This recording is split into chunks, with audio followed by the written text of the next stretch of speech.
la crítica, pero no... Estamos conversando con la ministra Yasna Proboste de otros ministerios, no del suyo. Pero ahora vamos a hablar de su ministerio. Gracias por venir, ministra.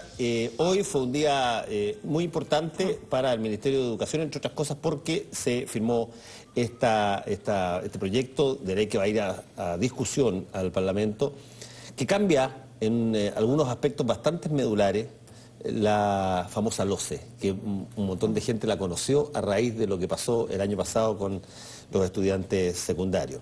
Y se ha concentrado el tema básicamente en 2 o 3 áreas, a pesar de que es mucho más amplio. Si tuviera usted que describir la LOCE nueva, ¿cómo la caracterizaría?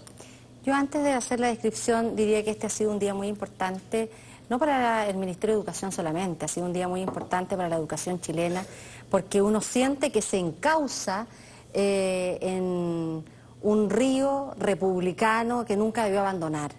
Y esta ley, su primera gran definición, a diferencia de lo que existía en la LOCE, que se dio a conocer con tanta fuerza y tan masivo el año 2006, que ponía una mirada más restringida en la enseñanza, esta es una ley general de educación que tiene un concepto mucho más amplio, más integrador y que pone su foco en el sistema escolar, en lo que ocurre en la educación parvularia, básica y media. Lo que pocos saben es que la LOCE tenía una mirada más bien puesta en el sistema universitario. Un 75% de la LOCE estaba relacionada con la educación superior. Y por lo tanto, esta ley general que en el día de hoy hemos presentado y hemos enviado al Parlamento, releva un estatus en la educación parvularia que antes no existía.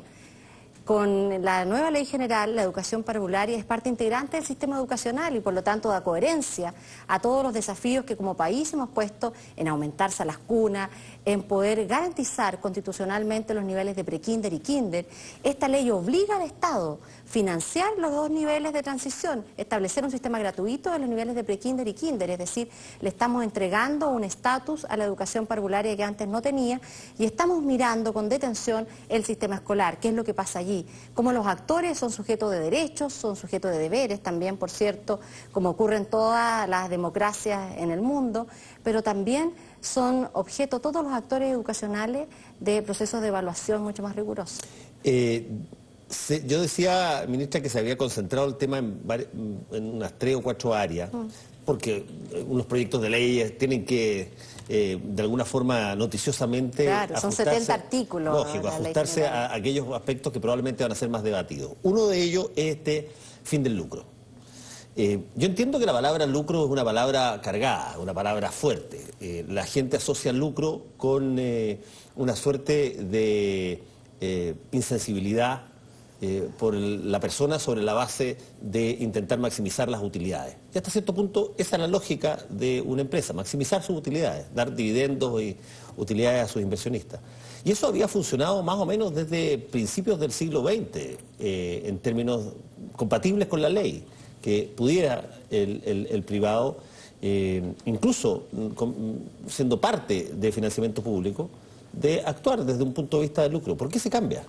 Mire, en general, yo insisto en que acá se vuelve a un sentido republicano, porque es un poco más antiguo que eso. Ya desde 1820, casi con el inicio de la República, se establece en que establecimientos y que la educación es mixta, pública y privada. Ya en 1820 existían establecimientos privados que recibían subsidio estatal, que es lo que en el día de hoy ocurre. Pero en ese momento eran también... ¿En 1820? 1820.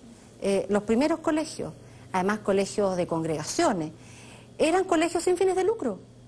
Y por lo tanto lo que nosotros queremos volver es a encauzar republicanamente el sentido de que la educación es un bien público, es un bien social público, donde se transmiten valores y que por lo tanto los recursos de todos, los recursos que se invierten en educación, efectivamente todos tengamos la certeza que se invierten en educación y en una educación de calidad. Está bien, pero a mí la duda que me queda, ministra, y se lo pregunto muy directamente, es cómo se puede compatibilizar simultáneamente el que el Estado garantice la calidad y simultáneamente que no exija fin de lucro. A mí me parecería que si es que lo que se va a garantizar y por lo tanto lo que se va a trabajar va a ser la calidad de la educación, daría exactamente lo mismo el fin de lucro, porque lo que se está garantizando es un bien muy superior a que alguien saque utilidad. Si es que va a sacar utilidad garantizando la calidad que le exige el Estado, ¿cuál es el problema? Lo que pasa es que la calidad de la educación se aborda en distintas dimensiones. La calidad de la educación se aborda desde la perspectiva de tener reglas claras. La calidad de la educación también se aborda con que todos sepamos cuáles son nuestros deberes y nuestros derechos. La calidad de la educación se aborda en que todos rindamos cuentas. Los alumnos rinden cuentas. Cada vez que se someten a una evaluación, cada vez que rinden un examen, están rindiendo cuenta del logro de sus aprendizajes. Los profesores rinden cuenta también de la evaluación, a través de su evaluación docente, rinden cuenta de su desempeño. Sí, ha subido un poquitito. 30.000 profesores sí. del sector municipal que están evaluados. Vamos a seguir este año en este camino sin retroceso y vamos a terminar el gobierno de la presidenta evaluando a todos los profesores del sector municipal al menos una vez y media. Y lo que estamos haciendo en esta ley general es ampliando esta rendición de cuentas de los profesores a todos aquellos profesores de establecimientos municipales o particulares subvencionados, aquellos establecimientos que reciben financiamiento estatal. Pero también evaluación de los establecimientos y evaluación de los sostenedores, porque hoy día cuando se habla de la calidad de la educación, y usted pregúntele a algún estudiante, pregúntele a algún padre y apoderado hacia quién ellos dirigen su mirada. Dirigen su mirada hacia el Ministerio de Educación, pero muchas veces aparecen muy invisibles los sostenedores, que son quienes en definitiva organizan y son los encargados de garantizar en sus establecimientos educacionales que se genere un proceso de calidad en la educación. Y por lo tanto lo que nosotros queremos hacer en esta Ley General de Educación es expandir la responsabilización de aprendizaje de calidad a todos los actores y en ese sentido sostenedores y los propios establecimientos.